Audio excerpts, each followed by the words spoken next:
स्वागत है आपका स्टडी कैंपस के इस यूट्यूब चैनल में, जहां पे हम लोग 10th और 12th के सभी स्ट्रीम्स के सारे सब्जेक्ट से कॉम्प्रिहेंसिव वीडियोस आपके लिए ला रहे हैं। जहां पे हम लोग साइंस के, मैथ्स के, कॉमर्स के, सब के जितने भी सब्जेक्ट्स हैं सबको मिला के आपकी तैयारी करवाएंगे। ये बेसिकली एक रिवीजन क्लासेस हैं, मतलब बहुत डिटेल में चीज़ें नहीं होंगी। अब ये क्लासेस दो टाइप के स्टूडेंट्स को काम आएंगी। पहला, वे स्टूडेंट जो कि 2024 में एग्जाम की तैयारी कर रहे हैं, यानी आप बोर्ड से एग्जाम देने जा रहे हैं। दूसरे वो जिनको अभी तैयारी स्टार्ट करनी है।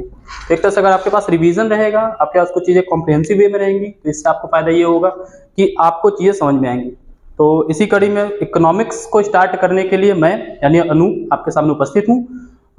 इकोनॉमिक्स के टर्म्स में आज क्योंकि पहला चैप्टर है हमारा, क्योंकि पहला हमारा वीडियो है, तो हम लोग क्या करेंगे, केवल इंट्रोडक्शन पे बात करेंगे। अब ऐसा नहीं कि इंट्रोडक्शन है इसका मतलब यहाँ से क्वेश्चंस नहीं आते हैं। इंट्रोडक्शन से भी क्वेश्चंस आते हैं, बोर्ड्स में क्वेश्चंस बिल्कुल आते हैं इससे। तो इनके बीच में कुछ ऐसे इंपॉर्टेंट टॉपिक्स होंगे जिसके बारे में बताता रहूंगा कि हाँ ये इंपॉर्टेंट है, इसके बारे में आपको पढ़ना पड़ेगा। तो सब कुछ एक बार सीखते हुए चलते हैं। बट सबसे पहले हम ये जानेंगे कि सब्जेक्ट क्या है, क्योंकि किसी भी सब्जेक्ट के नॉलेज के लिए पहले इंपॉर्टेंट होता है कि उसके बेस को समझे, वो स्टडी क्या करता है, उसका स्कोप क्या है। तो अगर हम बात करें इकोनॉमिक्स की, तो इकोनॉमिक्स के जो फादर हैं, हम कहते हैं कि एडम स्मिथ जो है, उनको फादर ऑफ इकोनॉमिक्स बोला जाता है। अब father of economics Adam Smith को बोला जाता है, इसका अर्थ ये है क्या कि इसके पहले इकोनॉमिक्स नहीं था? तो ऐसा बिल्कुल नहीं है, इकोनॉमिक्स था पहले। बट इन्होंने इकोनॉमिक्स के जितने भी स्टडी है ना, जितने भी व्यूज हैं, सबको एक कॉम्प्रिहेंसिव वे में इन्होंने दिखाया था। इनकी बुक आई थी जिसका नाम था an introduction and inquiry into nature and causes of wealth of Nations.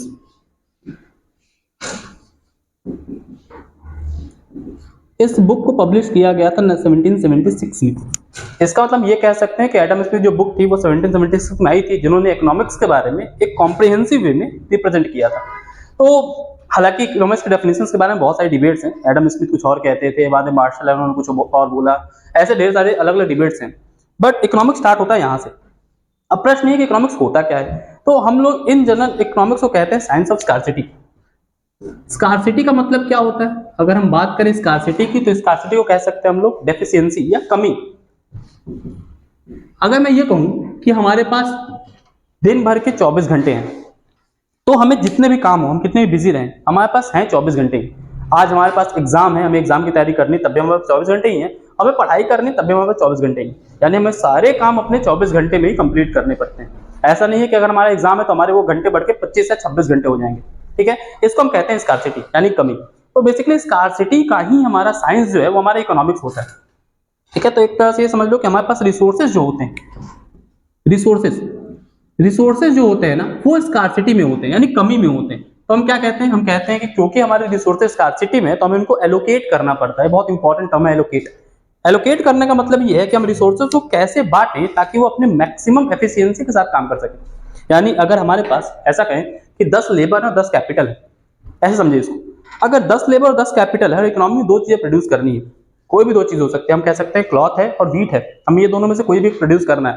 तो इन 10 लेबर को, 10 कैपिटल को हम कैसे बांटे ताकि हम मैक्सिमम व्हीट और मैक्सिमम क्लॉथ को प्रोड्यूस कर पाए, इसको हम कहेंगे इकोनॉमिक्स। इकोनॉमिक्स बेसिकली हमारा क्या होता है? साइंस होता है एलोकेशन का। अब इसमें प्रॉब्लम क्या है, कई लोग कहते हैं इकोनॉमिक्स मनी का साइंस होता है। हालांकि हमारे जो इकोनॉमिक्स थे, लाइक एडम स्मिथ ने इकोनॉमिक्स को वेल्थ का साइंस बोला था। अभी आपसे एमसीक्यूज में कई बार पूछ लेता है कि एडम स्मिथ के हिसाब से इकोनॉमिक्स किस चीज का साइंस है, तो आपको पता होना चाहिए कि ये वेल्थ इन्होंने बोला था। ठीक है, क्यों? क्योंकि इन्होंने बात की थी वेल्थ ऑफ नेशंस की। वेल्थ ऑफ नेशंस यानी क्या? आप किस तरह से संपत्ति अर्जित करते हैं, उसको हम लोग कहते हैं इकोनॉमिक्स। ठीक है, अब एडम स्मिथ ने एक और परिकल्पना दी थी। क्या थी वो थी इकोनॉमिक मैन की। एक व्यक्ति है जो कि इकोनॉमिक है, यानी वो इकोनॉमिक एक्टिविटीज करता है। ठीक है, तो वो क्या हमारा एडम स्मिथ के हिसाब से वो व्यक्ति है, वो इकोनॉमिक एक्टिविटी करेगा। एक किसान अच्छे से जानता है कि वो उसके लिए क्या अच्छा है, एक एंटरप्रेन्योर अच्छे से जानता है कि उसके लिए क्या अच्छा है, एक टीचर अच्छे से जानता है कि उसके लिए क्या अच्छा है। तो सब लोग अगर अपने सेल्फिश मोटिव से काम करेंगे ना, तो इकोनॉमिक्स अपने आप ग्रो करेगा। ये वेल्थ ओरिएंटेड डेफिनेशन थी किसकी? एडम स्मिथ की। ठीक है, तो यहां से इकोनॉमिक्स स्टार्ट होता है। बट हमें क्या देखना है, इन जो मैंने लिखा हुआ बोर्ड पर, आपके लिए इंपॉर्टेंट क्या है? पहली बात, फादर ऑफ इकोनॉमिक्स जिसको कहते हैं एडम स्मिथ को, ये हमें ध्यान होना चाहिए। दूसरी बात, इनके बुक का क्या नाम था, ये हमें ध्यान होना चाहिए। An inquiry into the nature and causes of wealth of nations. आप चाहें तो इसको शॉर्ट में याद कर सकते हैं, वेल्थ ऑफ नेशंस के नाम से, उसमें कोई दिक्कत नहीं है, ठीक है। तो ये हमारा क्या है, इनकी बुक का नाम। कब आया था ये भी हमें याद होना चाहिए, 1776 में। दूसरी चीज, इन्होंने इकोनॉमिक्स की कौन सी डेफिनेशन दी थी, तो इन्होंने वेल्थ ओरिएंटेड डेफिनेशन दी थी। इन्होंने इकोनॉमिक्स को वेल्थ साइंस कहा था, ठीक है। लेकिन एक्चुअली अगर हम कॉम्प्रिहेंसिव वे में देखें तो इकोनॉमिक्स है क्या, इकोनॉमिक्स स्कार्सिटी का साइंस। किसकी स्कार्सिटी, तो रिसोर्सेज की स्कार्सिटी, ठीक है। इतना काफी अभी के लिए। लेकिन इकोनॉमिक्स का हम मॉडर्न अगर पढ़ते हैं ना, मॉडर्न वे में देखते हैं, तो इकोनॉमिक्स ने बहुत सारी चीजों की बात की। जैसे हमारे बहुत सारे इकोनॉमिस्ट है, एडम स्मिथ को मानने वालों को क्लासिकल कहा गया। अगर आप कहीं नोट कर रहे हैं ना, तो इस बात को नोट रखिए, एडम स्मिथ को जिन्होंने माना था, जिन्होंने उनकी थियरीज को मानी थी, उनको क्लासिकल कहा गया। अब इनके बाद एक इकोनॉमिक थे, जिनका नाम था, इकोनॉमिस्ट थे, उनका नाम था जेबी से। आप कई बार बोर्ड की कॉपी देखेंगे ना, तो उसमें एक स्टेटमेंट आता है, supply creates its own demand. Supply creates its own demand,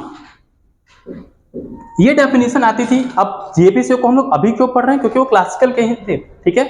JBC ने बोला कि supply creates its own demand. इसका मतलब क्या है, इसका मतलब ये है कि आप जो सप्लाई कर रहे हैं ना, उसके लिए डिमांड अपने आप जनरेट होगी। तो मार्केट में जो भी इकोनॉमिक डिसीजंस होंगे ना, वो किस पे बेस्ड होने चाहिए, वो होने चाहिए सप्लाई पे बेस्ड। क्लासिकल्स और बाद में जो कीन्स आए थे, उनके बीच का डिफरेंस था, यही था। इन्होंने सप्लाई की बात की थी, उन्होंने डिमांड की बात की थी। तो supply creates its own demand statement था किसका, तो जेबीसी का। आप याद रख सकते हैं, से ने बोला कि supply creates its own demand, ठीक है। अब ये क्लासिकल थे, इस बात को ध्यान रखिएगा। इसके बाद आते हैं हमारे एक और व्यक्ति बहुत इंपॉर्टेंट, जो आपके सिलेबस के हिसाब से है, 12th के हिसाब से, उनका नाम है अल्फ्रेड मार्शल। मैं जितने भी नाम यहां बता रहा हूं ना, सब लास्ट में एक साथ लिख दूंगा, आप लोग देख लीजिए, उसको स्क्रीनशॉट ले सकते हैं, जैसा आपको सही लगे। Alfred Marshall. अब अल्फ्रेड मार्शल की जो बुक थी, बुक के नाम याद रखना आवश्यक है। बुक का नाम था प्रिंसिपल्स ऑफ इकोनॉमिक्स।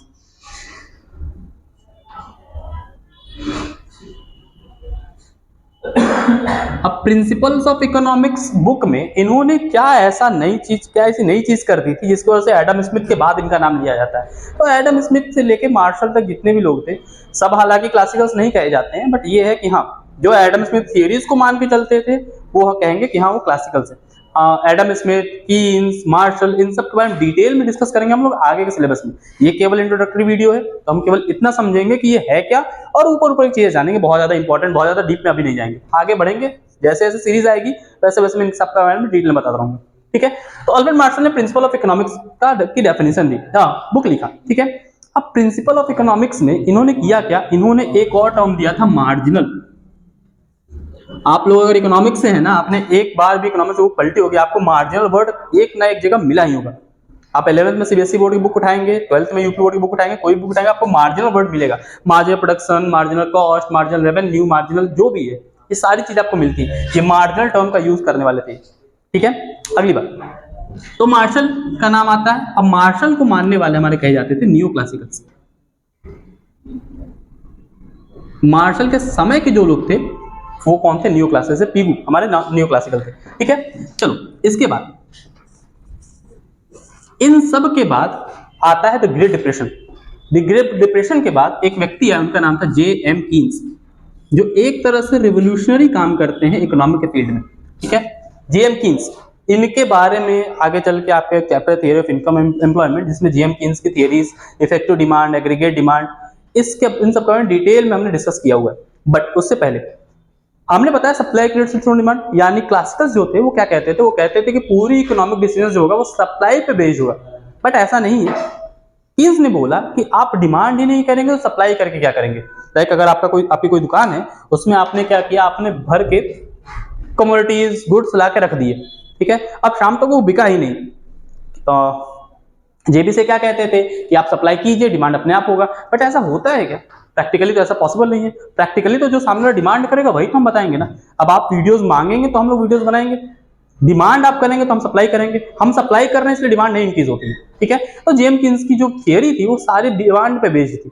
तो क्लासिकल और कीन्सियस में डिफरेंस क्या है, डिमांड और सप्लाई का। क्लासिकल जहां सप्लाई की बात किया करते थे, कीन्सियस बात करते थे डिमांड की, ठीक है। तो ये 2-3 नाम हमें ध्यान रखने हैं। कौन कौन से, सबसे पहले नाम आता है एडम स्मिथ का, उनका नाम ध्यान रखना है हमें, जिन्होंने क्लासिकल्स के जो फादर ऑफ इकोनॉमिक्स हैं और जिन्होंने क्लासिकल्स को स्टार्ट किया था। क्लासिकल का क्लासिकल नाम किसने दिया था, क्लासिकल नाम दिया था, एक व्यक्ति थे, उनका नाम था, आपने सुना होगा, कार्ल मार्क्स।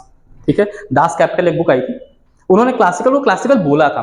ठीक है, चलो, तो एडम स्मिथ का नाम हमें ध्यान रखना है, inquiry into the nature and causes of wealth of nations. दूसरा हमें ध्यान रखना है जेबीसी का नाम, जेबीसी जिन्होंने कहा supply creates its own demand, यानी पूर्ति अपने मांग का निर्माण स्वयं करती है, ये हमें बताया गया। तीसरी चीज आई उसके बाद हमारा, उसका नाम आता है अल्फ्रेड मार्शल का, जिन्होंने बुक लिखी थी प्रिंसिपल्स ऑफ इकोनॉमिक्स, जिन्होंने इस बुक में मार्जिनलिस्ट की बात की थी, मार्जिनल सारे टर्म्स की बात की थी। ठीक है, इन्होंने माइक्रो इकोनॉमिक्स पे फोकस किया था। ठीक है, अब जब चैप्टर्स पढ़ेंगे ना, आपको पता चलेगा law of demand, law of diminishing margin, सब में इनका योगदान है कहीं ना कहीं। ठीक है, इसके बाद आते हैं हमारे जेम कीन्स, जिन्होंने क्या किया था, पूरी थियरी को सप्लाई से उठा के डिमांड पे फोकस किया हुआ। ठीक है, तो इतनी चीजें इंट्रोडक्शन के लिए काफी है। अब प्रश्न ये है कि इकोनॉमिक्स, मॉडर्न इकोनॉमिक्स हमारा दो टाइप का होता है। कौन कौन से दो टाइप्स का होता है? एक होता है हमारा, इसको हम कहते हैं माइक्रो इकोनॉमिक्स, मैं हिंदी में लिख देता हूं यहां पे। माइक्रो इकोनॉमिक्स को हिंदी में कहा जाता है व्यष्टि अर्थशास्त्र।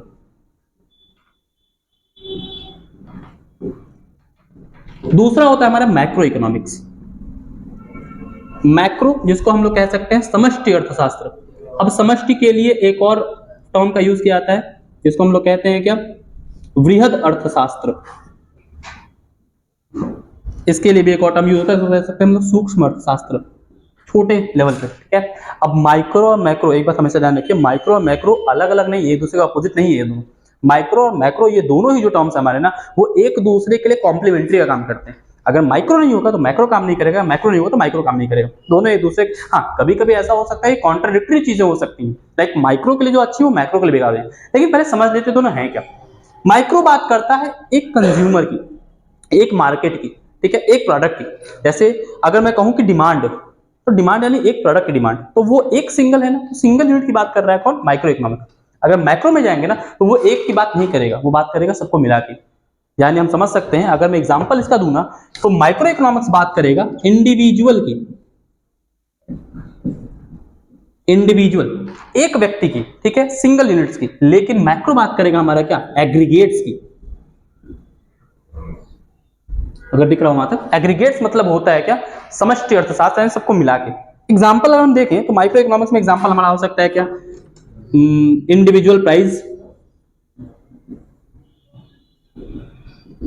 या individual demand, even individual market demand.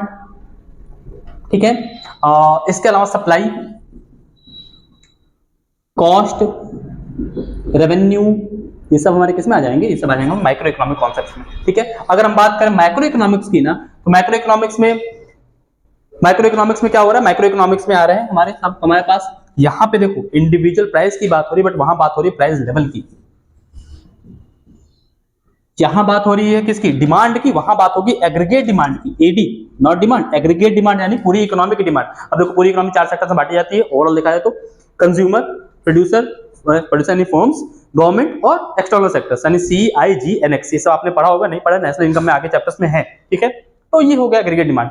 Aggregate demand के साथ एग्रीगेट सप्लाई की बात किया जाता है, यहाँ पे इंडिविजुअल सप्लाई की बात की जाएगी, वहां पे एग्रीगेट सप्लाई की बात की जाएगी। ठीक है, आई बात समझे। इसके अलावा इन्फ्लेशन आपने पढ़ा होगा, कहीं ना कहीं सुना होगा। अगर आप लोग कॉमर्स स्ट्रीम से है ना, तो आप कई बार इन्फ्लेशन वर्ड सुनने में आया होगा। इकोनॉमिक्स आपने कहीं भी पढ़ी होगी 11th में 10th में, आपको इन्फ्लेशन वर्ड सुनने में आया होगा। ठीक है, आगे चल के हम लोग टॉपिक जब आएंगे तो इन्फ्लेशन क्या होता है, इसके टाइप्स क्या होते हैं, कैसे काम करता है, ये सब भी आगे हम लोग पढ़ेंगे। अभी के लिए केवल इतना समझिए, इन्फ्लेशन हमारे किसमें आता है, ये आ जाता है हमारा मैक्रो इकोनॉमिक्स में। इसके बाद आता है हमारा क्या, एम्प्लॉयमेंट भी।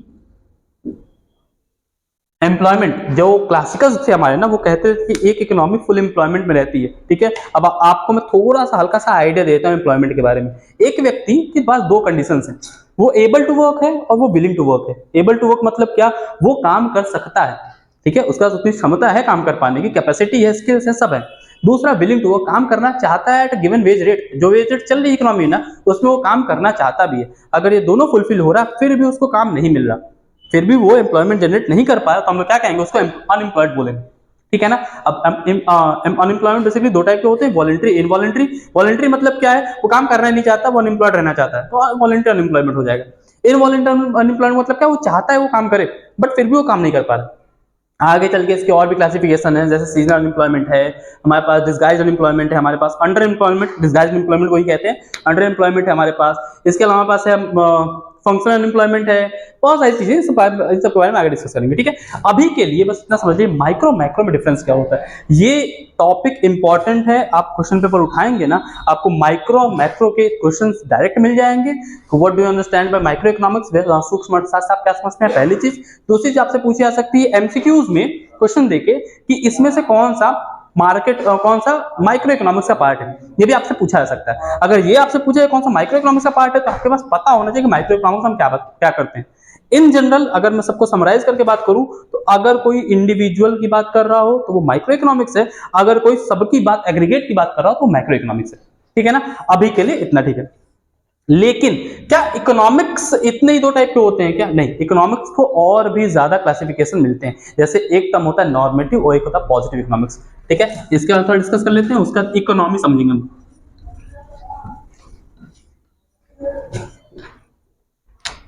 पॉजिटिव इकोनॉमिक्स और नॉर्मेटिव इकोनॉमिक्स,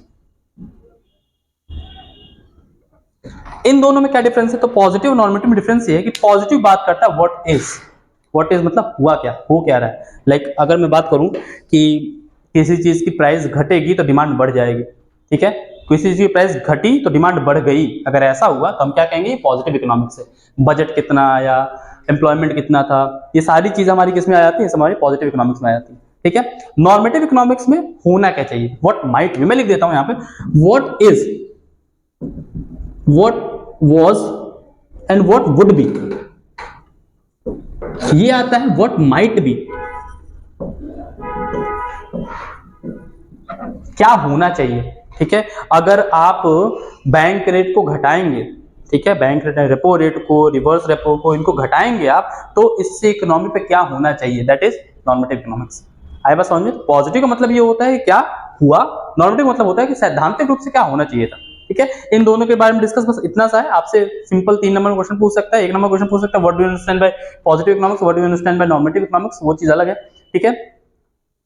तो यहां तक हुई बात। अब हम लोग थोड़ा सा आगे चलते हैं, थोड़ा सा इंट्रोडक्शन और पार्ट देखते हैं। इकोनॉमिक्स तो हम समझ गए, कोई दिक्कत नहीं है, इकोनॉमिक्स समझ गए। इकोनॉमिक्स के पीछे फादर ऑफ इकोनॉमिक्स कौन है, तो फादर ऑफ इकोनॉमिक्स हमारे एडम स्मिथ हैं। इसके बाद जेबीसी का नाम हमने सुना, हमने मार्शल का नाम सुना, हमने कीन्स का नाम सुना, हमने ये देखा माइक्रो इकोनॉमिक्स क्या होता है, हमने ये देखा मैक्रो इकोनॉमिक्स क्या होता है। ये केवल समरीज हैं, ध्यान रखिएगा, बहुत डिटेल में चीज नहीं बताई जानी, केवल एक तरह से रिवीजन चल रहा है, ठीक है। बहुत डिटेल में जाऊंगा तो ये चीजें और ब्रॉड होंगी, ठीक है।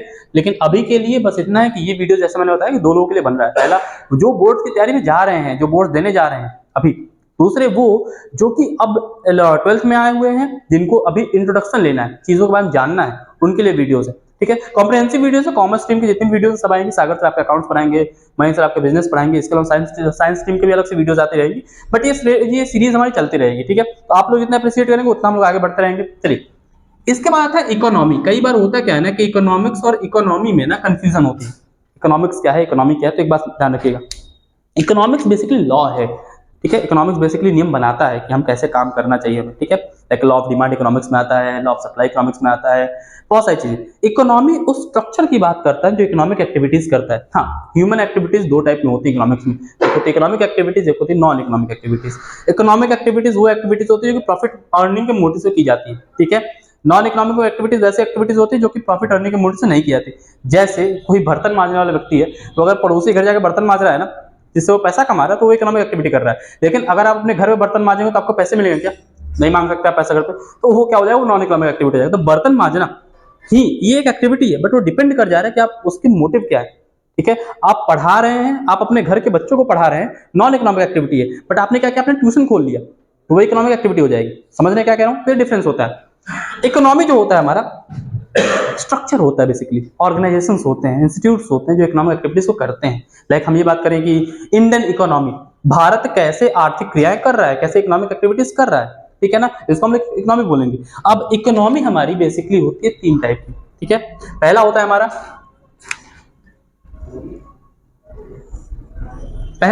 इसको हम लोग कह सकते हैं कैपिटलिस्ट,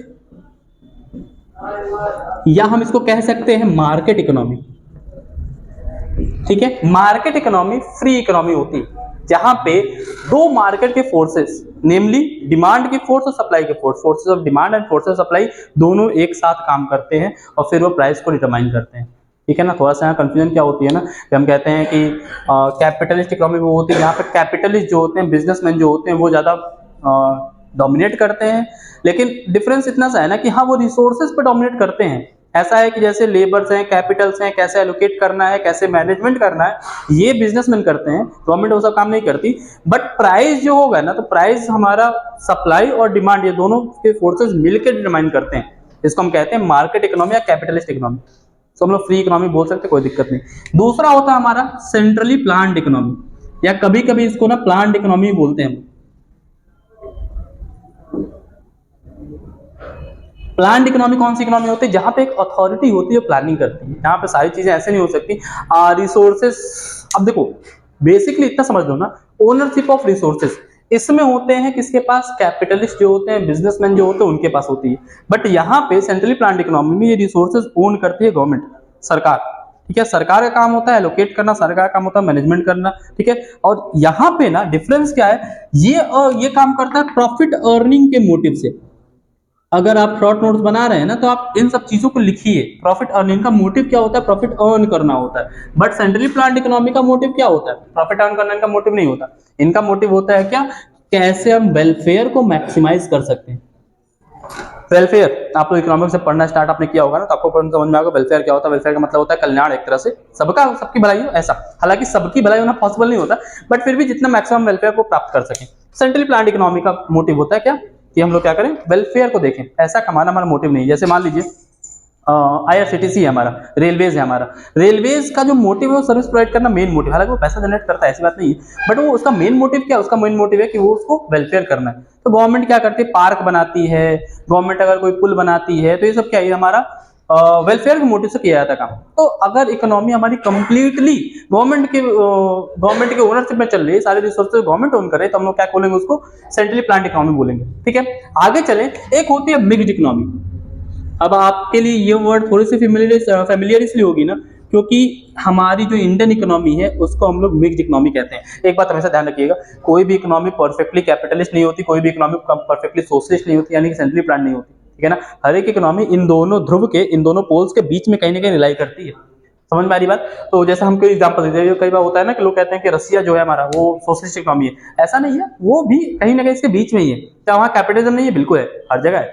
मिक्स्ड इकोनॉमी वो होती है जहां पे ओनरशिप हमारी प्राइवेट कंपनीज के पास भी होती है, गवर्नमेंट के पास भी होती है। दोनों काम को बांट के चलते हैं और दोनों में इंटरडिपेंडेंस पाई जाती है। आप अपने घर से बाहर निकलेंगे ना, घर से बाहर निकलेंगे तो आपको जितनी दुकानें सामने दिखेंगी सब पता चलेगा प्राइवेट कंपनीज की, सब लोग प्राइवेटली खोले हुए हैं। लेकिन रेलवे स्टेशन बगल आप जाएंगे तो क्या है? हमारा सोशलिस्ट का आ जाएगा, यानी वो गवर्नमेंट को ओन करती है। उसके बाद आप चले जाएंगे, आपको किसी तरह का रैन बसेरा दिखता है। रैन बसेरा समझते हैं आप लोग, जो एक तरह से अनस्टेबल टाइप के वो होते हैं, जहाँ पे लोग रुकते हैं, रैन बसेरा उसको कहते हैं। इन सारी जगहों को हम क्या कहते हैं? ये सारे हमारे गवर्नमेंट ओन करते हैं। इसका मोटिव पैसा कमाना नहीं होता। ठीक है, तो Indian economy mixed economy in sense कि यहाँ पे गवर्नमेंट भी काम करती है और हमारी जितने बिजनेसमैन जितने एंटरप्रेन्योर्स हैं, ये भी फ्री होकर काम करते हैं। रिसोर्सेज हमारे बढ़ जाते हैं। लोग यहाँ पर सरकारी नौकरी भी करते हैं, लोग यहाँ प्राइवेट नौकरी भी करते हैं। ठीक है, हालांकि जिसको वरीयता दी जाती है अलग बात है, बट ये है कि ये तीन टाइप की हमारी इकोनॉमी होती है। ठीक है ना, तो आपसे सीधे सीधे क्वेश्चन पूछ सकते हैं इन सब चीजों से कि प्लान्ड इकोनॉमी बोलते हैं इसको, ध्यान रखिएगा। प्लान्ड इकोनॉमी क्या होता है, फ्री इकोनॉमी क्या होता है, यानी कैपिटलिज्म क्या होता है, मिक्स्ड इकोनॉमी क्या होता है। बाय डेफिनेशन आपसे ऐसी चीजें पूछी जा सकती है। ठीक है,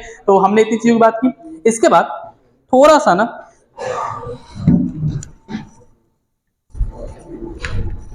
अगर हम टर्म्स की बात करें आगे चल के, ठीक है, तो एक्चुअली में मैंने बात की मार्केट फोर्सेस की। तो forces of demand and forces of supply को हम लोग मार्केट फोर्सेस कहते हैं। ठीक है ना, तो ये सारी चीजें हैं। इसके अलावा हमारे पास आता है इकोनॉमिक प्रॉब्लम्स। इकोनॉमिक प्रॉब्लम्स यानी central problem of the economy. ठीक है, ये ऐसे ऐसे टॉपिक्स हैं ना जिसके ऊपर मैं एक एक घंटे के डिवोटेड वीडियोस बना सकता हूँ। समझ रहे हो? यानी इतने बड़े बड़े चीजें हैं ना कि अगर मैं इनको डिटेल में पढ़ाने बैठूं तो बहुत लंबे लंबे वीडियोस बनेंगे। तो ये केवल रिवीजन वीडियोस हैं, इसलिए हम लोग क्या करें, शॉर्टली बांट रहे हैं। ठीक है, जितना हम लोग कॉम्प्रीहेंड कर सके, इतना हम लोग कम में इसको दिखा सके, उतना अच्छा है। ठीक है, तो इकोनॉमिक प्रॉब्लम्स हमारे पास बेसिकली तीन होती है। ठीक है, इकोनॉमिक प्रॉब्लम्स, पहली प्रॉब्लम आती है व्हाट टू प्रोड्यूस। दूसरी प्रॉब्लम है हाउ टू प्रोड्यूस, और तीसरी प्रॉब्लम है फॉर whom to produce। अब एक बात हमेशा ध्यान रखना, प्रॉब्लम्स अराइज क्यों होती हैं? इकोनॉमिक प्रॉब्लम्स इसलिए अराइज होती है ना क्योंकि रिसोर्सेज जो है ना वो स्कार्सिटी में है। ये बात ध्यान रखिएगा, क्योंकि रिसोर्सेज स्कार्सिटी में है लेकिन ह्यूमन वांट्स अनलिमिटेड है। हमें एक चीज मिल जाती है तो हम सोचते हैं कि इससे आगे बढ़ा जाए, वो मिल जाए हम सोचें इससे आगे बढ़ा जाए, बट रिसोर्सेज क्या है? रिसोर्सेज तो फिक्स है। अगर आपके पास 10 लेबर्स हैं और 10 लेबर चाहते हैं, 10 लेबर्स को आपको काम पे लगाना है, तो आप चाहेंगे 10 लेबर का यूज करके मैं पुल भी बना लूं, मैं मकान भी बना लूं, मैं रोड्स भी इससे कंस्ट्रक्ट करा लूं, आप सब चाहेंगे। वांट्स हमारे अनलिमिटेड हैं, बट क्या है? लेबर्स यानी रिसोर्सेज हमारे क्या है? वो लिमिटेड स्कार्सिटी में है। हमारे पास घंटे कितने हैं? 24 घंटे। अभी 24 घंटे में क्या करना है? हमें कोचिंग भी जाना है, हमें स्कूल भी जाना है, हमें ऑनलाइन पढ़ाई करनी है, इसके अलावा हमें खाना खाना, ऑब्वियसली सोना भी है। इन सब चीजों करने के बाद हो सकता है कोई लोग गेम भी खेलते हो, हमें गेम भी खेलना है, हमें दोस्तों के साथ टहलने भी जाना, सब कुछ करना है। और आज अगर फैमिली का कोई फंक्शन हो गया तो हमें वो भी अटेंड करना है। तो ये सारी चीजें, ह्यूमन वांट्स अनलिमिटेड है, बट अल्टीमेटली हमारे पास समय कितना है? 24 घंटे ही है। हम कैसे एलोकेट करते हैं, ये तो इकोनॉमिक्स है। एक इकोनॉमिक्स जो होता है वो क्या करता है? एलोकेशन तो सीखता है। टाइम टेबल आप कैसे बनाते हैं, शेड्यूल आप करते हैं ना कि हाँ मैं इतने बजे उठूंगा, इतने बजे पढ़ाई करने बैठूंगा, इतने घंटे मुझे पढ़ाई करनी है, इतने घंटे सोना है, ये सब क्या इकोनॉमिक्स ही तो है। आपके पास काम ढेर सारे हैं बट आप उसको सबको आवर वाइज क्या करते हैं? बांट रहे हैं। इकोनॉमिक्स ही है ये सब। क्योंकि हमारे पास रिसोर्सेज अनलिमिटेड हैं और रिसोर्सेज सॉरी स्कार्सिटी में है और वांट्स अनलिमिटेड, इसलिए इकोनॉमिक प्रॉब्लम्स अराइज होते हैं। ठीक है, हम चाहेंगे कि हम सब कुछ कर लें बट हमारे लिए रिसोर्सेज कम है। तो सबसे पहले आप बात आती है व्हाट टू प्रोड्यूस, हम बनाएं क्या। प्रश्न ये है कि अगर हमारे पास 10 लेबर है और 10 कैपिटल है तो हम इसको कहाँ लगाएं, क्या मैन्युफैक्चर करें इससे। तो व्हाट टू प्रोड्यूस में हमारे पास आते हैं दो टाइप के गुड्स होते हैं। हम क्या कर सकते हैं? हम फाइनल गुड्स तो कंज्यूम करेंगे, फाइनल गुड्स तो प्रोड्यूस करेंगे। फाइनल गुड्स में आता है हमारा, या तो हम कंज्यूमर गुड्स को प्रोड्यूस कर सकते हैं या तो हम प्रोड्यूसर गुड्स को प्रोड्यूस कर सकते हैं। कंज्यूमर गुड और प्रोड्यूसर गुड्स को हम लोग कैपिटल गुड्स भी बोल सकते हैं। कैपिटल गुड को प्रोड्यूस करते हैं। कंज्यूमर गुड्स का मतलब वो गुड्स होते हैं ना जिसको आप कंज्यूम करते हैं, वन टाइम यूज करते हैं, उसके बाद वो समाप्त हो जाते हैं। समाप्त इन द सेंस कि ये नहीं नष्ट हो जाएंगे, बट उसका यूटिलाइजेशन बस एक ही बार होता है, उसको हम लोग कहते हैं कंज्यूमर गुड्स। ठीक है, जैसे अगर मैं आपसे कहूं कि आपके आसपास जो चीजें, आपका फोन हो गया, आपके कपड़े हो गए, आपका बैग हो गया, आपकी बुक्स हो गई, सब क्या है? कंज्यूमर गुड्स हैं। क्योंकि इसको कंज्यूमर, आप इसको इसलिए यूज कर रहे हैं, इसका अल्टीमेट मोटिव क्या था कि आप इसको यूज करें, बस दैट्स इट, इसके अलावा कुछ नहीं था इसका यूज। ठीक है ना, इसको हम लोग बोले कंज्यूमर गुड्स। प्रोड्यूसर गुड्स क्या होते हैं? कैपिटल गुड्स क्या होते हैं? इनका अल्टीमेट मोटिव ये नहीं होता कि इनको क्या करना है? कंज्यूम कर रहे हैं। इनका अल्टीमेट मोटिव ये होता है कि इसका यूज करके आप क्या करें? प्रोड्यूस करें। लाइक अगर मैं आपसे कहूं कि ट्रैक्टर जो एग्रीकल्चर में यूज होता है वो हमारा कैपिटल गुड होगा। क्यों? क्योंकि उसका यूज ही यही है कि वो क्या करे? प्रोडक्शन में काम में आए, उससे हमारे क्या हो? अनाज प्रोड्यूस किए जाए। ठीक है, उसका अल्टीमेट मोटिव यही है। हाँ, कुछ लोग ऐसे होते हैं जो ट्रैक्टर का यूज करके स्कूल जाते हैं, घूमने जाते हैं, वो करते होंगे गांव में, ऐसा होता होगा, बट नॉर्मली इसका इस्तेमाल कहाँ होता है? तो प्रोडक्शन में होता है। ठीक है, तो कंज्यूमर और कैपिटल दो टाइप से गुड्स होते हैं हमारे। कंज्यूमर गुड्स वो गुड्स जो कंज्यूमर काम आते हैं, कैपिटल गुड्स वो होते हैं जो कि एंटरप्रेन्योर्स और बिजनेसमैन के काम आते हैं। ठीक है ना, तो ये होता है हमारा। हाउ टू प्रोड्यूस में हमारे पास क्या तरीके हैं जिससे हम प्रोड्यूस करें, क्योंकि ना केवल हमारे पास रिसोर्सेज क्या है, क्योंकि स्कार्सिटी में। तो हाउ टू प्रोड्यूस में हम दो टाइप के तरीके इस्तेमाल कर सकते हैं। या तो हम लेबर इंटेंसिव तरीके इस्तेमाल कर सकते हैं या तो हम कैपिटल इंटेंसिव तरीके इस्तेमाल कर सकते हैं। लेबर इंटेंसिव का मतलब क्या होता है बेटा? लेबर इंटेंसिव का मतलब ये होता है कि हम अपने प्रोडक्शन में ज्यादातर इस्तेमाल करेंगे लेबर्स का। ठीक है, क्योंकि हमारा पॉपुलेशन ज्यादा है तो हम क्या करेंगे? लेबर्स ओरिएंटेड गुड्स का इस्तेमाल करेंगे। कैपिटल इंटेंसिव का मतलब ये होता है कि हम लोग लेबर्स का ज्यादा इस्तेमाल नहीं कर रहे हैं, हम कैपिटल से ज्यादा इस्तेमाल कर रहे हैं, यानी मशीनरीज का ज्यादा इस्तेमाल कर रहे हैं, तो उसको कैपिटल इंटेंसिव गुड्स बोलते हैं। ठीक है, तो हाउ टू प्रोड्यूस में दो तरीके, या तो हम लेबर का इस्तेमाल ज्यादा करें तो हम कैपिटल का इस्तेमाल ज्यादा करें। लेबर इंटेंसिव या कैपिटल इंटेंसिव। तीसरा आता है फॉर होम टू प्रोड्यूस, किसके लिए बनाए। ठीक है, तो ये हमारा डिस्ट्रीब्यूटिव प्रॉब्लम होता है, डिस्ट्रीब्यूशन का प्रॉब्लम होता है। जो प्रोडक्ट बना है उसको कैसे बांटे और जो इनकम जनरेट हो रही है उसको कैसे बांटे। ठीक है ना, ये दो चीजें होती हैं जिस पे हमें ध्यान देना होता है। ठीक है ना, तो ये तीन इकोनॉमिक प्रॉब्लम्स हैं। आपसे पूछ सकता है सीधे सीधे what are the economic problems, what are the basics of economic problems. मैंने फिर बताया, मैं इस पे बहुत डिटेल वीडियोस बना सकते हैं हम लोग। ठीक है, कोई दिक्कत नहीं है, बट हमारी प्रॉब्लम क्या है कि हमें अभी बहुत तेज जाना है, हमें रिवीजन कराना है। आपके एग्जाम बचे हुए, कुछ ही दिन बचे हुए एग्जाम में, मुझे लगता है एक हफ्ते से भी कम बचे हुए। ठीक है, तो आप इतना ज्यादा डिवोट होकर काम करेंगे ना, आप जितना रिवाइज करके काम करेंगे ना, अब मैं डिटेल इसमें वीडियो बना दूं, आप 1 घंटे 2 घंटे इसको देखते रह जाएंगे। ठीक है, जो कि सही नहीं है। अभी आप केवल रिवाइज कीजिए, और जो लोग अभी अभी आए हैं, बोर्ड्स में प्रवेश कर रहे हैं, 12th में प्रवेश कर रहे हैं, 10th में प्रवेश कर रहे हैं, वो बस इतना काम करें कि इन सारे वीडियो से आइडिया ले लें कि चल क्या रहा है। समझ रहे हैं ना, तो बस इतनी सी बात है। तो आज के लिए इतना ठीक है। हमने क्या क्या पढ़ाई बताओ, रिवाइज कर लेते हैं। हमने स्टार्टिंग से बात की कि इकोनॉमिक्स क्या है, तो इकोनॉमिक्स यानी हम स्कार्सिटी में जो रिसोर्सेज हैं उनको एलोकेट कैसे करें, ये स्कार्सिटी हमारी, ठीक है। सॉरी, ये इकोनॉमिक्स है हमारा, ठीक है। इकोनॉमिक्स के फादर कौन है, तो father of economics Adam Smith है, जिन्होंने बुक लिखी थी, इसका नाम था an inquiry into the nature and causes of wealth of nations. इसको हम शॉर्ट बोल सकते हैं वेल्थ ऑफ नेशंस, कोई दिक्कत नहीं है। ये लिखा गया था 1776 में। क्या इसके पहले इकोनॉमिक्स नहीं था? बिल्कुल इकोनॉमिक्स था, अपनी जगह पे था, बट इन्होंने कॉम्प्रिहेंड करके इसको बताया था, ठीक है। एडम स्मिथ को फादर ऑफ इकोनॉमिक्स, इनको फादर ऑफ इकोनॉमिक्स कहा जाता है। इनको फॉलो करने वालों को क्लासिकल्स बोला जाता है, यानी क्लासिकल्स वो लोग थे जो कि इन सारी थियरीज को मानते हैं, लाइक फुल एम्प्लॉयमेंट की थियरी, सप्लाई की थियरी, ये सारी थियरी मान के चलते थे, उसको हम लोग कहते थे क्या, वो सारे हमारे क्लासिकल्स, ठीक है। उसका आते थे एक व्यक्ति, इनका नाम था जेबीसी, इनके बारे में हमने बात की। जो स्टेटमेंट आता है supply creates its own demand, यानी आपूर्ति अपने मांग का निर्धारण स्वयं करती है, ऐसा जब हमने बोला तो इसका मतलब क्या था? इसका मतलब ये है कि हम बात कर रहे हैं क्या कि सारी इकोनॉमिक डिसीजंस कहीं ना कहीं सप्लाई पे डिपेंडेंट है। सप्लाई यानी प्रोड्यूसर्स डिसाइड कर रहा है क्या बनाना है, किसके लिए बनाना है, कैसे बनाना है, ठीक है। तो वो चीज हो गई, जेबीसी का नाम आया। उसका आया मार्शल, हमारे मार्शल ने क्या किया था? मार्शल ने एक तरह से मार्जिनल टर्म्स को बहुत ज्यादा पॉपुलराइज किया था। इनकी बुक थी, इसको कहते हैं प्रिंसिपल्स ऑफ इकोनॉमिक्स, और इनको मानने वाले थे नियो क्लासिकल्स। क्या क्लासिकल्स के विरोधी थे? बिल्कुल नहीं, क्लासिकल्स को मानते थे, बट उनके कुछ थियरी से इन्होंने क्या किया, डिवोट अपने आप को डेविएट किया था, ठीक है। तो ये थे मार्शल। उसके बाद आता है द ग्रेट डिप्रेशन, इसके बारे में बात की। द ग्रेट डिप्रेशन के बाद आया था जेम कीन्स की थियरी, जिन्होंने क्या किया था, सप्लाई को उठा के डिमांड के ऊपर सेंटर कर दिया था। यानी अभी तक हम मान रहे थे कि सप्लाई सब कुछ डिसाइड करती है, अब हम मानेंगे कि डिमांड सब कुछ डिसाइड करती है, ठीक है। Aggregate demand, aggregate supply, effective demand, सारे कॉन्सेप्ट किसके थे? कीन्स के थे। हम लोग आगे चलेंगे ना तो आगे इन सब चीजों के बारे में बात करेंगे, ठीक है। इसके बाद हमने बात की क्या, कीन्स के बारे में बात होगी। इसके बाद हमने आगे बात की किसके बारे में, कीन्स के बाद हमने बात की है किसके बारे में, तो हमने बात की इकोनॉमी के बारे में। इकोनॉमी क्या होती है, इकोनॉमिक्स क्या होती है? इकोनॉमिक्स दो टाइप के होते हैं, micro economics, macro economics. Micro economics कौन सी चीज आती है, मैक्रो इकोनॉमिक्स कौन सी आती है, इस बारे में डिस्कस किया। देन हम लोग आए किसके ऊपर, हम लोग आए इकोनॉमी के ऊपर। इकोनॉमी तीन टाइप की होती है, centrally planned economy, capitalist, centrally planned यानी सोशलिस्ट, कैपिटलिस्ट यानी मार्केट इकोनॉमी, थर्ड आता है मिक्स्ड इकोनॉमी, क्योंकि इंडियन इकोनॉमी है, मिक्स्ड इकोनॉमी है हम लोग, ठीक है। इन तीनों की बात हमने बात की किसके बारे में, इकोनॉमिक प्रॉब्लम्स के बारे में, जिसमें हम आए what to produce, how to produce, for whom to produce. What to produce में हम लोग आए क्या, हम क्या बनाए, कंज्यूमर गुड्स को बनाए, कैपिटल गुड्स को बनाए। हाउ टू प्रोड्यूस में हम लोग आए कि हम लोग किस तरह से बनाए, लेबर का इस्तेमाल ज्यादा करें, कैपिटल इस्तेमाल ज्यादा करें, लेबर इंटेंसिव बनाए, कैपिटल इंटेंसिव बनाए। दूसरी चीज हाउ टू प्रोड्यूस में हमने बात कर ली। फिर फॉर होम टू प्रोड्यूस यानी जो प्रोडक्ट बना उसको हम लोग डिस्ट्रीब्यूट कैसे करें। चलिए आज के लिए इतना काफी है, आगे की सीरीज चलती रहेगी, इंट्रोडक्शन वीडियोस थी। इसके अलावा इकोनॉमिक्स के जितने भी टॉपिक्स हैं, जितने भी चैप्टर्स हैं, उन सब के बारे में सेपरेट रिवीजन वीडियोस हैं, आती रहेंगी। ये सारे केवल रिवीजन वीडियोस हैं। आप बहुत डिटेल में चीज़ें पढ़ना चाहते हैं तो आगे चलकर हम लोग वीडियोस बनाएंगे, बट अभी के लिए आपके रिवीजन के लिए ये वीडियो सबसे परफेक्ट है। दो टाइप मैंने बताया, दो टाइप के लोगों के लिए इंपॉर्टेंट है। पहला जो कि बोर्ड एग्जाम देने जा रहे हैं, दूसरा जो कि तैयारी करना चाहते हैं, ठीक है। आज के लिए इतना काफ़ी है, ठीक है। तो बहुत धन्यवाद।